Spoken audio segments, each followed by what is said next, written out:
الحمد لله رب العالمين والصلاة والسلام على نبينا محمد وعلى آله وصحبه أجمعين أما بعد. On s'était arrêté au cours d'hier sur le nom d'Allah subhanahu wa ta'ala, Ash-Shahid, celui qui est témoin de toutes choses. Et nous passons à Al-Hakam. Qui d'entre vous sait ce que signifie Al-Hakam?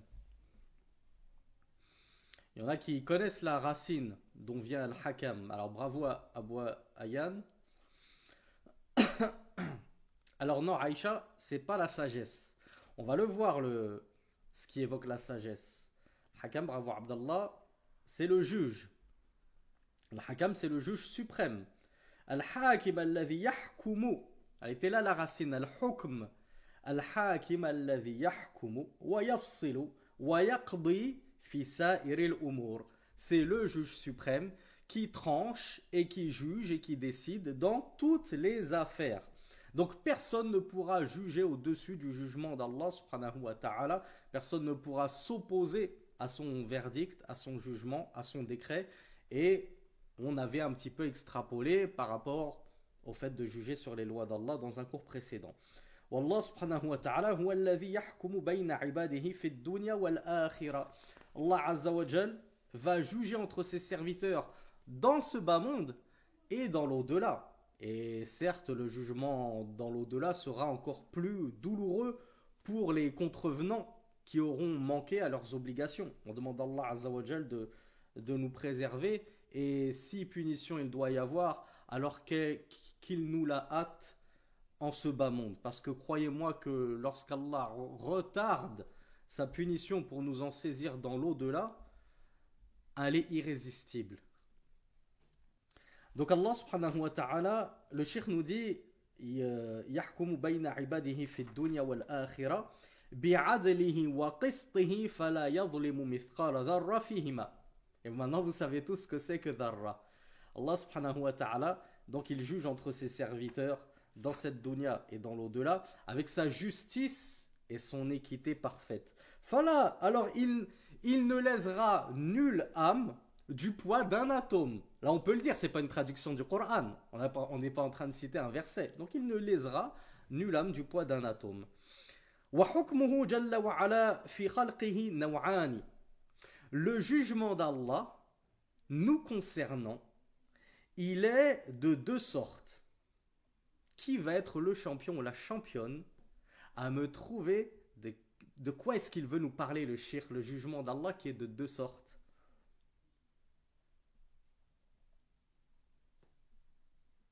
Alors non, c'est pas ça.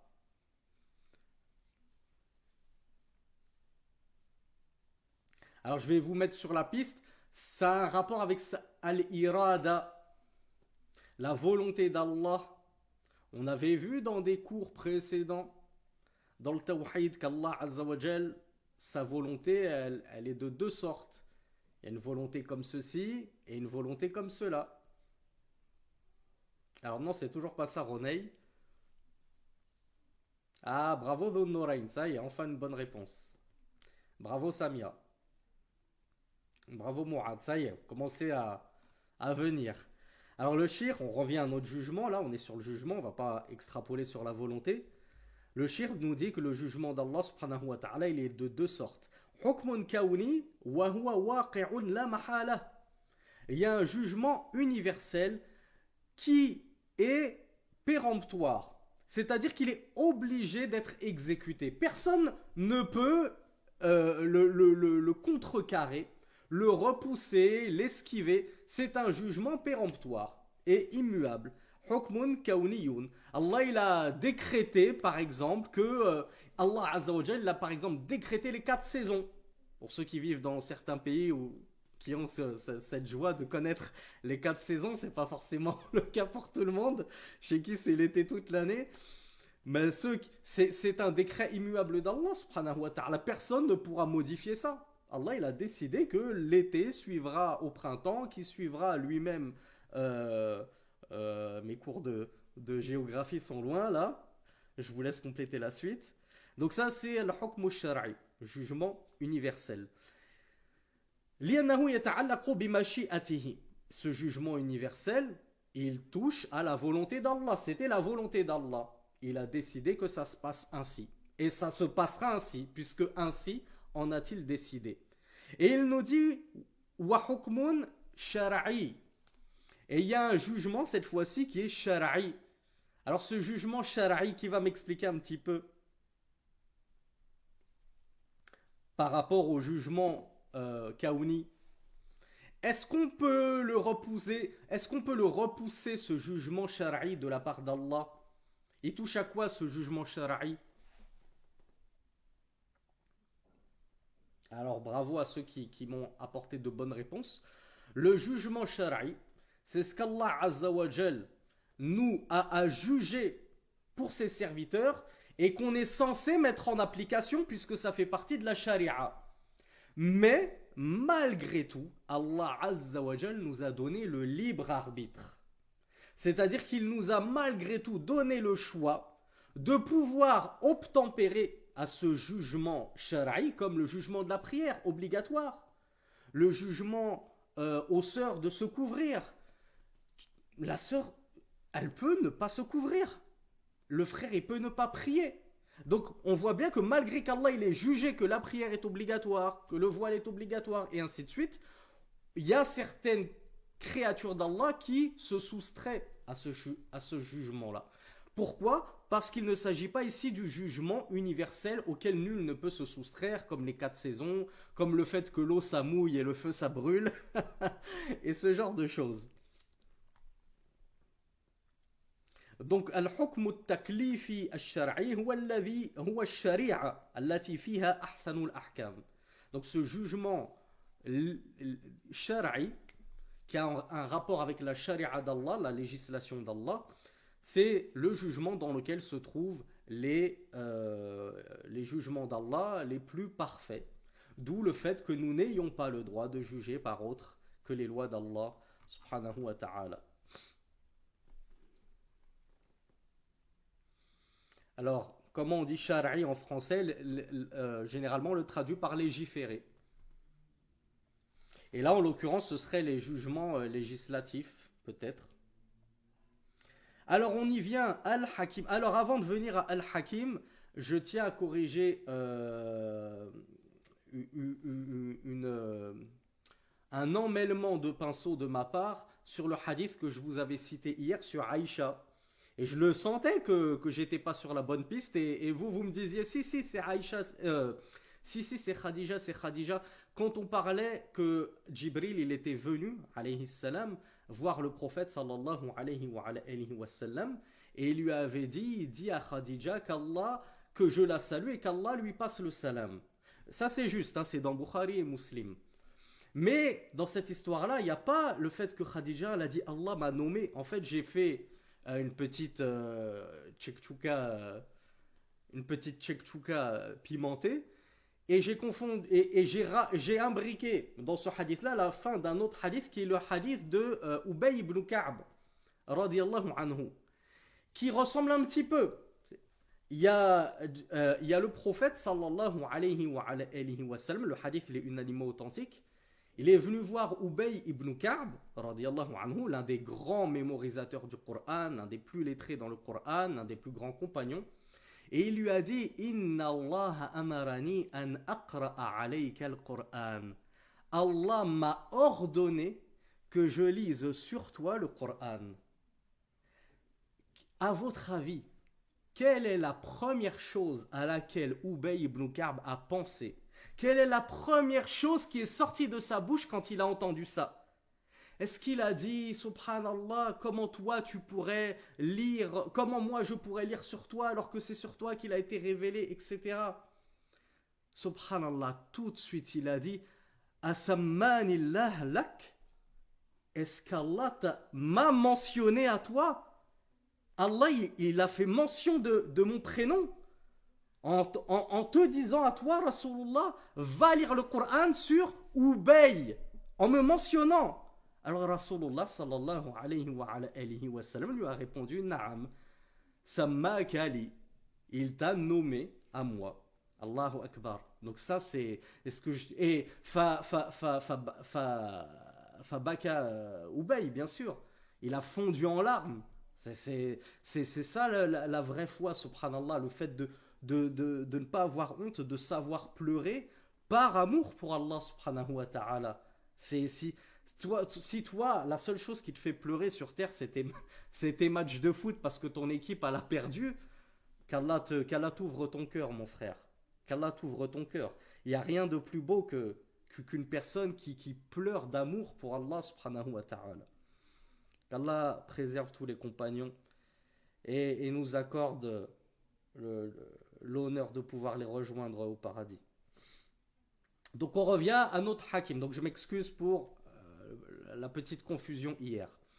Al-Hakim, là oui, on est dans quoi? On est dans la sagesse, donc le sage, le très sage même, puisque c'est Siratul Mubalagha.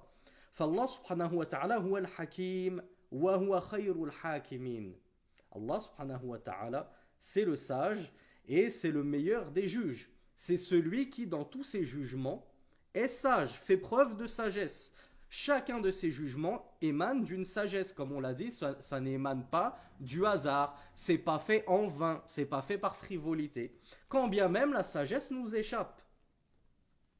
فهو تعالى الحكيم في أقواله وأفعاله وفي أحكامه. Donc Allah, oui, Dhun Nurayn, on est passé au nom Al-Hakim, le très sage. Donc Allah, il est très sage dans ses paroles, bien entendu, dans ses actes, dans ses jugements. فلا يقول ولا يفعل ولا يفصل إلا بالحق والعدل. Donc Allah subhanahu wa ta'ala, il ne dit rien et ne fait rien et ne rend aucun jugement sans que cela ne soit plein d'équité et de justice et de sagesse. والصواب et de choses que ça touche en plein dans le mille, que c'est correct. Allah ne se trompe jamais. فلا يخرج عن حكمته مخلوق ولا مشروع. Nulle créature, nul projet ne sort de sa sagesse. Tout a été pensé et créé avec la plus grande des sagesses. الذي يحكم الأشياء ويتقنها. Allah subhanahu wa ta'ala, c'est celui qui va juger les choses et qui va les parfaire, ces choses-là. فلا تفاوت فيها. Regardez le ciel comme il l'a embelli d'étoiles, regardez la terre comme elle est belle, regardez comme certaines créatures d'Allah et certaines créations d'Allah sont de toute beauté, sont des merveilles, subhanahu wa ta'ala. ويضعها في أحسن مواضعها وينزلها أو ينزلها في أفضل منازلها اللائقة بها. Allah subhanahu wa ta'ala, c'est celui qui place chaque chose là où il fallait qu'elle soit. C'était la meilleure des positions. On n'aurait pas pu trouver plus sage comme décision que de placer cette chose à cet endroit-là, à ce moment-là, et ainsi de suite. Donc vous voyez que tout ce qui émane d'Allah, de paroles, de faits, et ainsi de suite, de création, c'est toujours empli de la sagesse suprême d'Allah subhanahu wa ta'ala. On passe au nom suivant, Al-Hasib. Que signifie Al-Hasib? Alors certains vont reconnaître la racine. Alors oui, on a la racine qui nous renvoie au compte. Mais comment est-ce qu'on va le traduire ici, Al-Hasib?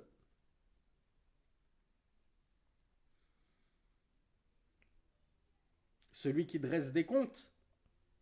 Eh bien, regardez le premier sens qu'a donné le shir pour vous montrer qu'il y a un sens auquel on ne pense pas forcément, même quand on est arabophone. Al-Hasib huwa al-kafi, subhanahu wa ta'ala, jami'a ibadihi. Huwa kafi jami'a ibadihi. C'est celui qui va suffire à tous ses serviteurs. Kullama yahtajuna ilayhi. À chaque fois que le serviteur d'Allah aura besoin de lui, Allah lui suffira. Place ta confiance en Allah et il te suffira. Hasbunallah wa ni'mal wakil. Allah nous suffit et quel bon garant il est. Fahuwa al-hasib, c'est le suffisant par excellence. Huwa ad-dafi'u anhum kullama yakrahun, c'est celui qui va repousser d'eux tout ce qu'ils détestent parce qu'il les suffit. وَالْكَافِ لِعِبَادِهِ الْمُؤْمِنِينَ الْمُوَحِّدِينَ, c'est celui qui va suffire à ses serviteurs croyants, monothéistes, kifayatan khassatan. Alors si Allah Azza wa Jal suffit à tous ses serviteurs, quand bien même ils seraient infidèles, que dites-vous de la suffisance d'Allah subhanahu wa ta'ala envers ses dignes serviteurs, les croyants, les monothéistes? Eh bien le shir nous dit, Allah Azza wa Jal, sa suffisance, elle va être encore accrue à leur égard. Elle va être encore plus poussée à l'égard des croyants. Bin nasri wa tamkin, Allah Azza wa Jal, il va carrément leur apporter le secours. Il va les suffire en leur apportant le secours et le raffermissement dans les épreuves, dans les troubles qui les touchent. Wal-kafi li kulli umurihim, il va les suffire dans toutes leurs affaires, fi dunya wa din, que ce soit dans des affaires mondaines que des affaires religieuses. On place notre confiance en Allah subhanahu wa ta'ala, comme on l'a dit, hasbunallah wa ni'mal wakil. Wala hawla wala quwwata illa billah. Qu'Allah nous suffise et qu'Allah nous aide dans toutes nos affaires. Wa huwa al-muhasib. Ah, là, c'est le deuxième sens, celui de il va dresser les comptes. On va devoir lui rendre des comptes. C'est celui qui tient compte de toutes choses sans qu'elle ne lui échappe, sans qu'elle n'échappe à sa science. Li kullil khalaiq, toutes les créatures. Il n'y en a aucune qui peut se soustraire au compte d'Allah subhanahu wa ta'ala. Yawma yuradduna ilayhi, le jour où ils seront renvoyés à lui. Wa huwa, alors toutes les créatures, le jour où elles seront toutes renvoyées à lui, c'est qui ces créatures qui vont rendre des comptes?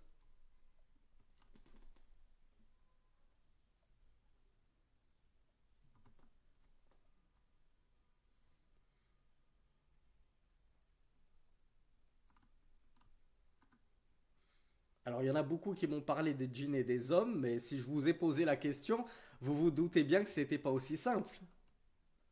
Et pourtant, on l'a vu, hein. C'est pas faute de l'avoir vu dans la série de cours précédente. On en a détaillé, et je crois que cette série de cours, elle est en cours de diffusion sur YouTube. Bravo, même les animaux, Allah Azza wa Jalla va rendre justice entre eux, parce que ça ne lui a pas échappé. Leur iniquité les uns envers les autres, la bête cornue qui a mis un coup de corne à la bête non cornue, Allah Azza wa Jal rendra des comptes à ce moment-là et il tranchera en faveur des opprimés et des personnes lésées. وهو الحسيب الكريم الرفيع الشأن عظيم المجد والنعوت وهو الحسيب الذي يحصي إعداد المخلوقات وهيئاتها وما يميزها ويضبط مقادرها وخصائصها ويحصي أعمال المكلفين. Et Allah subhanahu wa ta'ala, donc comme c'est celui qui dresse les comptes et qui tient les comptes, Allah subhanahu wa ta'ala, il a cerné le nombre de chaque chose. Comme je vous le disais dans un cours précédent, même le nombre de feuilles d'arbres qu'il y a sur chaque arbre de cette planète entière, ça n'a pas échappé à Allah. La moindre feuille qui tombe, il sait qu'il y a tant de feuilles par terre et tant de feuilles qui restent sur l'arbre. Pour toutes ces créatures, il connaît le nombre exact, comme on le disait, les fourmis, les araignées, l'espèce animale la plus représentée sur Terre, il connaît leur nombre exact.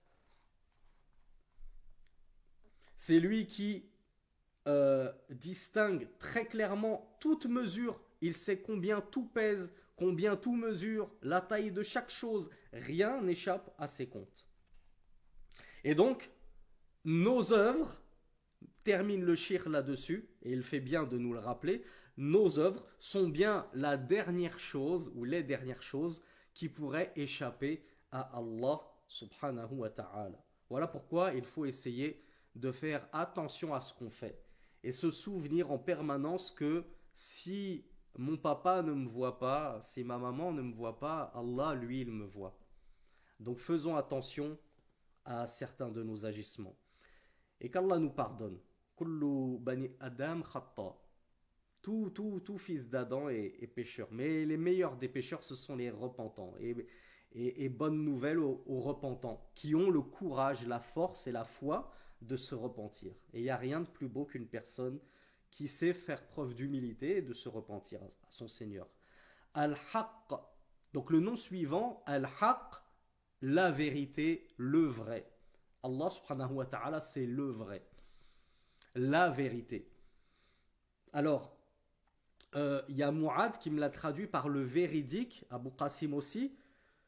Personnellement, je ne l'aurais pas traduit comme ça parce que j'ai l'impression que le véridique, c'est dans le sens celui qui dit la vérité, et c'est-à-dire le sincère. Or ici, il ne s'agit pas de sincérité, il s'agit de la partie cachée de la ilaha illallah. C'est quoi cette partie cachée de la ilaha illallah? Il n'y a d'autre Dieu qu'Allah. Il est où le morceau qui se cache? Il n'y a d'autre Dieu qui est la vérité en dehors d'Allah. Il n'y a d'autre Dieu qui est le vrai si ce n'est Allah. Donc je comprends que tous les autres dieux en dehors d'Allah qui sont adorés dans le faux, eh bien ils sont des chimères, ils sont faux, ils sont adorés en vain. Le seul qui est adoré de plein droit, parce qu'il est le vrai, lui seul, c'est Allah al-Haqq. Donc al-Haqq ay alladhi la shakka fihi wa la rayba fi dhatihi wa la fi asma'ihi wa sifatihi. Allah, la vérité, c'est celui au sujet duquel il n'y a nul doute, au sujet duquel il n'y a aucun doute par rapport à son être, à ses noms, à ses attributs, wala fi uluhiyatihi, ni même dans sa divinité. Afillahi shakkun, est-ce qu'il y aurait donc maintenant un doute au sujet d'Allah, Seigneur des cieux et de la terre? Hasha wa kalla.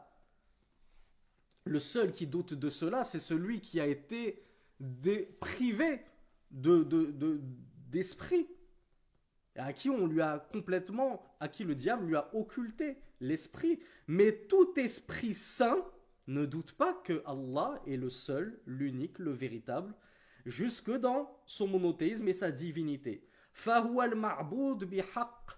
Allah, c'est donc l'adoré de plein droit. Il mérite, il a tout le droit que sa création l'adore. La ma'bouda bihaqqin siwa. Il n'y a d'adoré en droit si ce n'est lui. On retombe sur la shahada la ilaha illallah. Fahuwa subhanahu wa ta'ala haqqun wa asma'uhu wa sifatuhu haqqun wa af'aluhu wa aqwaluhu haqqun ودينه وشرعه حق وأخباره كلها حق ووعده حق ولقاؤه حق وهو سبحانه الحق الذي أوجب على نفسه تفضلا وتكرما نصرة المؤمنين في كل زمان ومكان.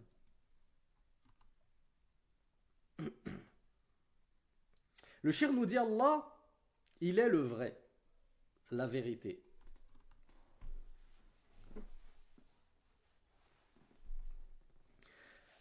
Ses noms et ses attributs sont la vérité. Ses actes, ses paroles sont le vrai et la vérité. Sa religion, sa législation est le vrai et la vérité. Ses informations, les récits qu'il nous a rapportés dans le Coran, est-ce qu'il y a un seul récit mensonger dans le Coran? Jamais de la vie. Tout ceci est la vérité. Sa promesse est vérité. Sa menace également est vérité. Sa rencontre au jour dernier est vérité. Allah, c'est donc le vrai, et ouvrez grand vos oreilles, peut-être que ça va vous allez pouvoir faire le parallèle avec ce qu'on avait vu sur une question vendredi dernier, donc ça remonte à une semaine. Allah subhanahu wa ta'ala, c'est la vérité qui s'est imposée envers lui-même par grâce et générosité de secourir les croyants en tout temps et en tout lieu. Allahu Akbar. Alors ça vous fait penser à quoi ça? Bien sûr, pour ceux qui étaient là vendredi dernier dans la dernière partie du cours sur la question-réponse. Ah, bravo Yasmine, bravo Bakary, c'est quand on parlait des fameux droits des serviteurs sur Allah. Le fait qu'on ait un droit sur Allah, comment est-ce il faut le comprendre? Là, ça y est, le cheikh il nous a apporté la réponse, tout c'est clair. Allah il s'est imposé de nous secourir. Donc, ce droit qu'on a sur Allah qui secourt ses serviteurs vertueux, c'est Allah qui se l'a imposé envers lui-même. C'est pas nous qui lui imposons, jamais de la vie. Et il se l'est imposé par quoi? Pourquoi? Parce qu'il n'avait pas le choix. Il était contraint d'être obligé de nous secourir. Il ne l'a fait que de sa pleine grâce et dans son infinie générosité. Il s'est engagé à secourir ses serviteurs vertueux. Allah nous place parmi eux. Al-Muqit. Ah là, c'est un peu difficile.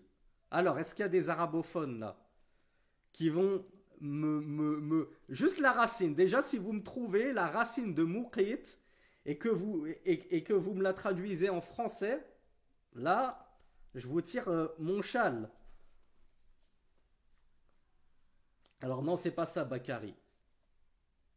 Oui, il est difficile celui-là. C'est pour ça que honnêtement, je m'adresse à ceux d'entre vous qui seraient arabophones. Muqit, Allah il s'appelle Al-Muqit, il est Al-Muqit. Alors c'est pas vraiment ça la racine Abdel Wahhab. Bravo Clara, je m'attendais pas je m'attendais plus à une bonne réponse venant d'une consonance maghrébine, sans vouloir jouer le pro-arabe. Il n'y a que Clara qui voit. Parce que c'est pas les Arabes qui manquent là. Je vous vois là au niveau de vos prénoms là. Alors bravo Nabil. Nabil a trouvé la racine. Al-Qout. Vous n'avez jamais entendu Al-Qout quand parfois on traite de Zakatul Fitr. Nukhrijuha min qouti ahli al-balad. On va sortir sa Zakatul Fitr de la nourriture communément consommée dans le pays. Alors oui, bravo Bint Valérie, c'est très juste. Bint Valérie, elle a eu le nom, même si elle n'a pas trouvé la racine, mais il n'y a pas de mal. Donc le shir nous dit que Al-Muqit, ça vient d'Al-Qut. C'est quoi Al-Qut? Il nous dit Al-Qut fi al-lugha huwa al-imsak wal-hifdh wal-qudra على الشيء وما يمسك الرمق من الرزق. Al-Qut, c'est ce qui va te maintenir en vie. C'est la suffisance minimale de rizq, de subsistance qui te permet de te maintenir un minimum en vie. Alors, c'est plus précis que ça, Soumaya. C'est pas juste la suffisance, c'est vraiment le minimum syndical. Parce que un rizq, c'est large. Mais là, le qut, ici, c'est ce par quoi Allah Azzawajal, il va préserver ta vie. Il ne manquera pas à cette subsistance minimale dont tu as besoin pour survivre. Un peu d'eau, un peu de protéines, de vitamines, de minéraux, etc. Donc ça va pouvoir contribuer à ta survie. Donc Allah subhanahu wa ta'ala, Al-Muqit, c'est celui qui... alors, il y a Bakary qui m'avait parlé de nourrisseur, mais vous le voyez avec l'explication en arabe, c'est plus précis que ça en arabe. C'est celui qui va assurer la survie de ces créatures en pourvoyant à leur subsistance minimale. Minimale dans le sens que cette subsistance minimale, il ne va pas la délaisser. Bien sûr qu'il rajoute de sa grâce à qui il veut. Alors Soumaya par exemple qui nous dit celui qui nourrit, on a vu Ar-Razzaq, n'est-ce pas? On l'a vu le nom Ar-Razzaq, donc le grand pourvoyeur à la subsistance. C'est pour ça que je vous dis, Al-Muqit, c'est plus précis que Ar-Razzaq, celui qui nourrit, qui donne de la subsistance aux gens. Là c'est vraiment celui qui maintient en vie, en t'accordant ces quelques gorgées d'eau qui te restaient dans ton outre lorsque tu étais en plein désert. Donc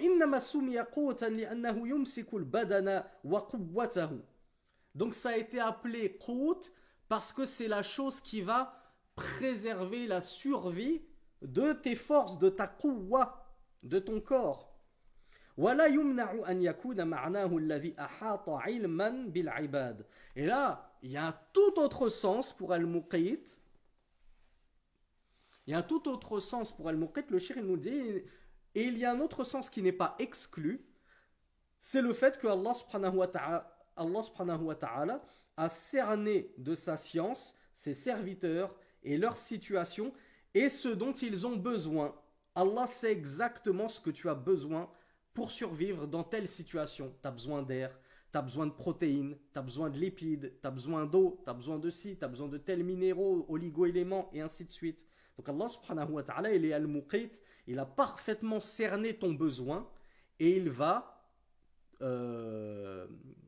t'accorder tes besoins.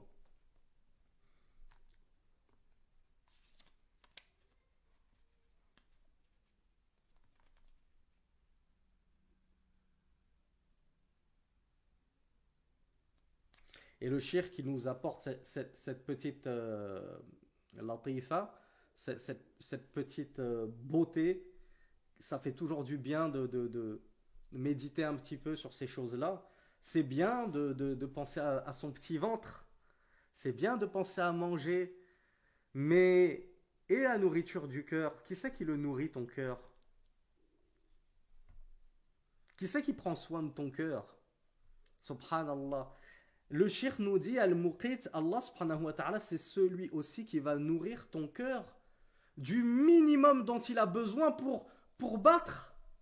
Il a besoin de quoi le cœur pour battre? Alors attention, les médecins parmi vous, ne vous affolez pas. On parle dans un sens métaphorique là. Commencez pas à me sortir le ventricule, il a besoin d'O2 et de je sais pas quoi.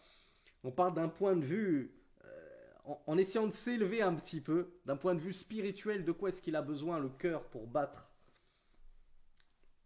Ben, le shir nous dit al-ilm wal-iman. C'est Allah qui va te donner cette subsistance minimum de foi et de science pour que ton cœur continue à battre, à vivre. Un cœur, liman kana lahu qalbun hayyun, pour celui qui a un cœur vivant, parce que sans science et sans foi, qu'est-ce qu'un cœur si ce n'est un cœur mort?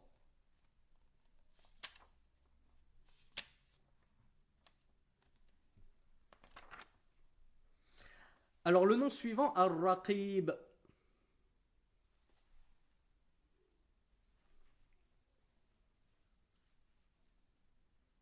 Qui sait ce que c'est qu'Ar-Raqib?